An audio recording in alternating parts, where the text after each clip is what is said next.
નડિયાદમાં એચએમપીવીને લઈને સજ્જતા જોવા મળી છે ત્યારે એચએમપીવી સામે આરોગ્ય તંત્ર સજ્જ બન્યું છે ત્યારે હોસ્પિટલ ખાતે એચએમપીવીને પગલે આઇસોલેશન વોર્ડ તૈયાર કરાયા છે તો સિવિલ હોસ્પિટલમાં અત્યાધુનિક મશીન સાથે 5 બેડ તૈયાર કરવામાં આવ્યા ત્યારે ઓક્સિજન સહિત તમામ દવાઓનો સ્ટોક પણ વધારી દેવાયો છે ત્યારે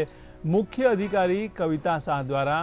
હોસ્પિટલની તૈયારી દર્શાવવામાં આવી છે તો મહત્વના સમાચાર કહી શકાય ત્યારે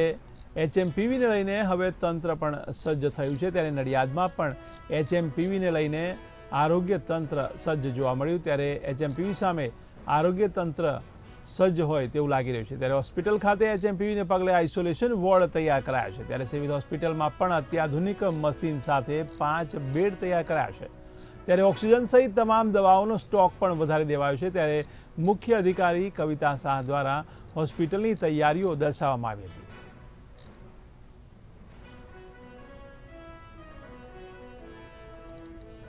વાયરસ એચએમપીને લઈને સિવિલ હોસ્પિટલ નડિયાદમાં દવાઓ અને જરૂરી સાધનોની તો વ્યવસ્થા કરી છે।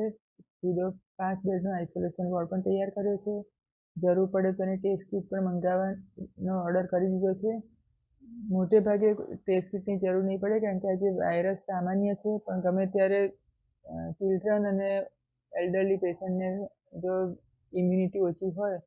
તો એમને ઇન્ફેક્શન થઈને સિરિયસ થાય તો એના માટે જ એડમિશનની જરૂર પડે એવું છે। આપણે વિદેશથી આવેલા ભારતીયો કે એનઆરઆઈને અહીંયા વ્યવસ્થા તો ટેસ્ટ કિટની જરૂર જ નથી પરંતુ એના માટે ટેસ્ટ કિટની વ્યવસ્થા કરી છે અને આપણે ત્યાં ફૂલ ટાઈમ ફિઝિશિયન પણ હવે આવી ગયા હોવાથી તેમની પણ સેવા મળી શકે છે।